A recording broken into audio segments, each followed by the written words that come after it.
안녕하세요. 된 멘토 신범철입니다. 오늘 알아볼 기업은 LG 디스플레이고요. LG 디스플레이에 관련된 이슈는 어떤 것들이 있는지 한번 같이 살펴보도록 하겠습니다.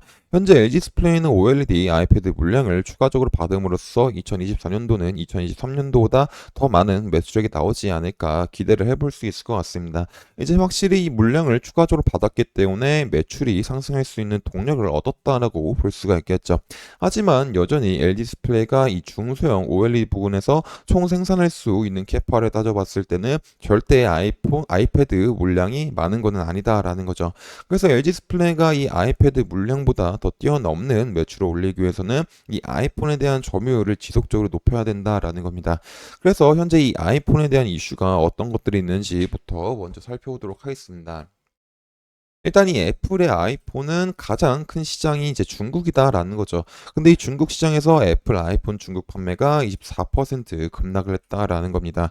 그래서 이 기사를 간단하게만 살펴보게 된다면은 애플이 아이폰은 세계 두 번째 경제 대국인 중국에서 매출이 매우 중요한 상황이나 카운터포인트 리서치의 최근 보고서에 따르면 2024년 초 6주간 매출이 24%나 감소했다라는 겁니다. 반면에 같은 기간 동안 하웨이 의 판매량은 64%가 급증하며 선전했다. 카운터포인트 매매장 선임 분석가는 고가 제품 시장에서 하웨이의 강력한 경쟁력이 애플에게 도전이 되고 있다라고 분석을 했다라는 거죠. 이제 이 기사에 맞춰가지고 확실히 중국 패널 출하량이 증가했다라는 걸 볼 수가 있습니다. 그래서 이 옆에 표를 보게 된다면은 이제 모바일 OLED 출하 동향에 대한 그래프다라는 거죠. 결국 이제 이 하웨이가 지속적으로 이 중국 시장 내 점유율을 높이다 보니까는 이제 2023년도 1분기보다 2024년도 1분기는 약 3배가 넘게 패널 출하가 증가했고 2023년도 2분기와 2024년도 2분기를 비교해 봤을 때도 약 1.2배 정도가 증가한 모습을 보여주고 있다라는 겁니다. 근데 이 중국 내에서 이제 패널이 증가한 게 하웨이뿐만 아니라 이제 뭐 비보나 오너나 오포, 샤오미도 같이 증가했다라는 거죠. 특히 비보 같은 경우는 뭐 전년 대비해 가지고 2배가 증가했고 오포 같은 경우도 약 1점 몇 배, 오너는 이제 약 3배가 조금 안 되게 증가했다라는 거죠. 결국 이제 중국 기업들이 많은 패널들을 출하할 수가 있는 이유가 하웨이 이제 하이엔드 스마트폰 판매가 확대가 됐었고 또 2023년도 2분기부터 중국 스마트폰 업체가 $20 이하 저가 플래시블 OLED를 사용한 중저가 스마트폰을 대거 출시했기 때문이다라고 볼 수가 있을 것 같습니다. 결국 이제 이런 흐름들로 인해 가지고 애플 같은 경우는 전년 대비 패널 출하가 소폭 줄어든 모습을 보여주고 있다라는 거죠. 23년도 1분기와 24년도 1분기를 비교해 봤을 때도 그렇고 23년도 2분기와 24년도 2분기를 비교해 봤을 때도 소폭 하락한 모습을 보여주고 있다라는 겁니다. 그리고 이제 애플은 이제 이 중국에 대한 흐름들로 인해 가지고 상반기 OLED 아이폰 수요가 전년 동기 대비 19% 줄어들 수 있는 전망이 있다라는 겁니다. 결국 이제 이 애플에 대한 물량이 줄어들다 보니까는 LG 디스플레이는 올해 상반기 OLED 출하량 분에서 이제 24년도 1분기에는 약 970만 대, 2분기에는 850만 대로 총 1820만 대로 예상이 되고 있는 상황이고 이 수치는 전년 동기 대비 약 9% 적다라고 보시면 될 것 같습니다.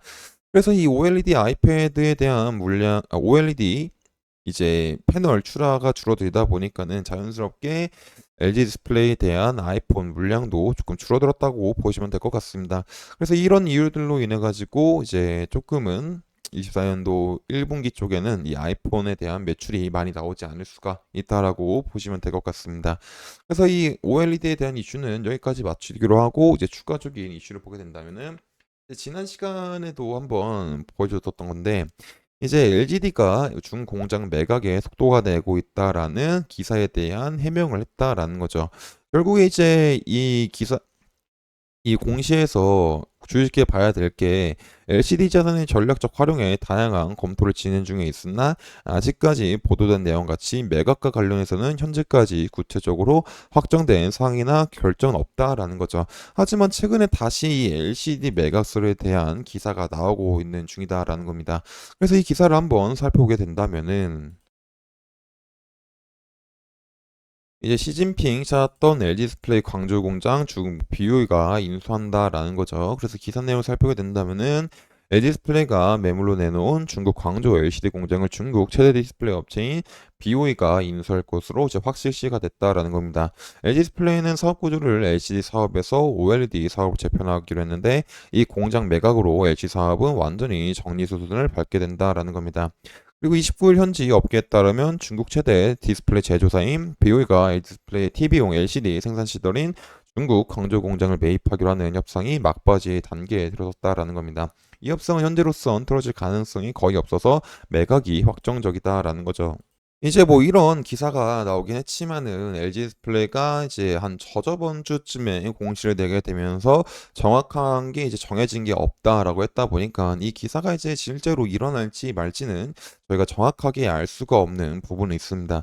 하지만 결국 LG 디스플레이가 이 LCD를 정리하려고 하는 이유는 이제 중국 쪽에서 이제 저가 패널이 공급이 가능되다 보니까는 사업적인 한계가 너무 두드러지고 또 현재 LG 디스플레이는 이 OLED에 투자를 해야 되는데 현재 재무 상태로서는 조금 힘들다라는 거죠.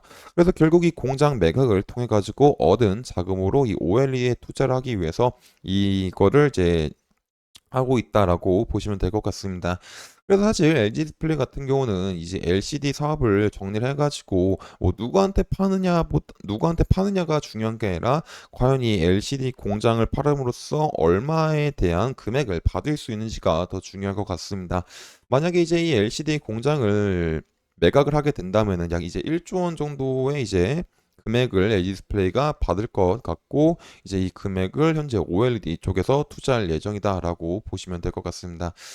그래서 이제 뭐 이 본들이 이제 실제로 나올지 말지는 확실할 수는 없지만은 이것들이 이제 어떻게 흘러가는지 제가 지속적으로 확인을 해서 여러분들한테 알려드리도록 하겠습니다. 그래서 이런 부분들은 제가 지속적으로 확인해서 여러분들한테 알려드릴 예정이다 보니까 LG 디스플레이에 관심 있으신 분들은 제 영상을 시청해주시면 감사하겠습니다. 그래서 이제 LG 디스플레이에 대한 차트를 한번 같이 보도록 하겠습니다. 일단 LG 디스플레이는 뭐 추세적으로나 뭐 차트가 이게 좋은 상황은 아니다라는 거죠. 그리고 이제 60평선과 이제 120평선의 데드 크로스까지 나가지고 현재 중장기적으로도 하방의 힘이 강해지고 있고 또 이 60평선과 120평선이 데드 크로스가 난 지점은 이제 매물대가 강한 부분이다 보니까는 얘가 다시 반등이 온다고 하더라도 이 부분을 쉽게 뚫기는 조금 힘들다라고 볼 수가 있을 것 같습니다. 그래서 지금 당장 LG 디스플레이는 어떤 상승 시나리오를 생각하기보다는 현재 관망하는 시나리오가 더 좋지 않을까 싶습니다. 그래서 LG 디스플레이가 현재 제일 중요한 거는 이 부근을 지속적으로 이탈을 할지, 이 만원 부근을 이탈을 할지 지속적으로 확인을 해봐야 될 것 같습니다. 그래서 이런 부분들은 제가 지속적으로 확인을 해서 여러분들한테 알려드릴 예정이다 보니까 LG 디스플레이에 관심 있으신 분들은 제 영상을 시청해주시면 감사하겠습니다. 이상 대형 멘토 신범철이었습니다.